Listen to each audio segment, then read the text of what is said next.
मरते हुए कर्ण ने श्री कृष्ण से क्या पूछा? कर्ण ने कृष्ण से पूछा, मेरा जन्म होते ही मेरी माँ ने मुझे त्याग दिया, क्या अवैध संतान होना मेरा दोष था? द्रोणाचार्य ने मुझे सिखाया नहीं क्योंकि मैं क्षत्रिय पुत्र नहीं था।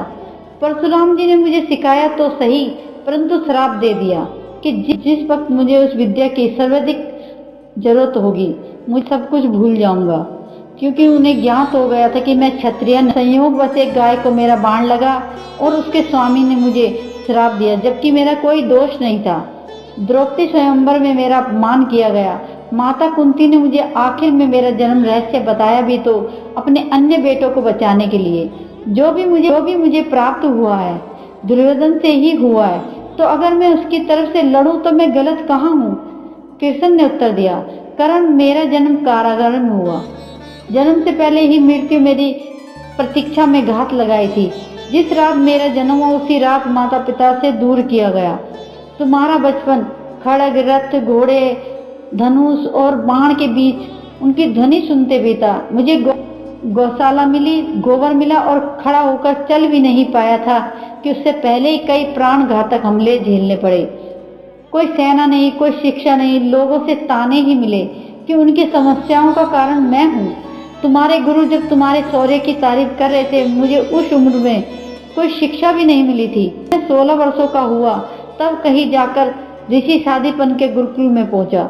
तुम अपनी पसंद की कन्या से विवाह कर सके।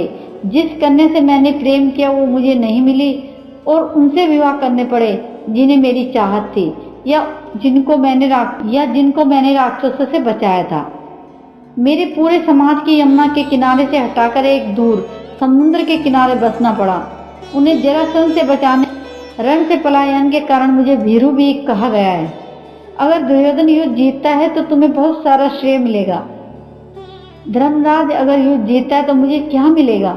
मुझे केवल युद्ध और युद्ध से निर्माण हुई समस्याओं के लिए दोष दिया जाएगा। एक बात का स्मरण रहे कर्ण, हर किसी को जिंदगी चुनौतियां देती है। जिंदगी किसी के भी साथ न्याय नहीं करती। दुर्योधन ने अन्याय का सामना तो युधिष्ठिर ने भी अन्याय भुगता है, लेकिन सत्य धर्म क्या है ये तुम जानते हो। कोई बात नहीं अगर कितना ही अपमान हो, जो हमारे अधिकार है वो हमें ना मिल पाए। मैं तो इस बात का है कि तुम उस संकट का सामना कैसे करते हो। रोना धोना बंद करो कर्ण, जिंदगी न्याय नहीं करती। इसका मतलब यह नहीं होता कि तुम्हें अधर्म के पथ पर चलने की अनुमति। दोस्तों, वीडियो अगर पसंद आई तो वीडियो को लाइक करें, हमारे चैनल को सब्सक्राइब करें।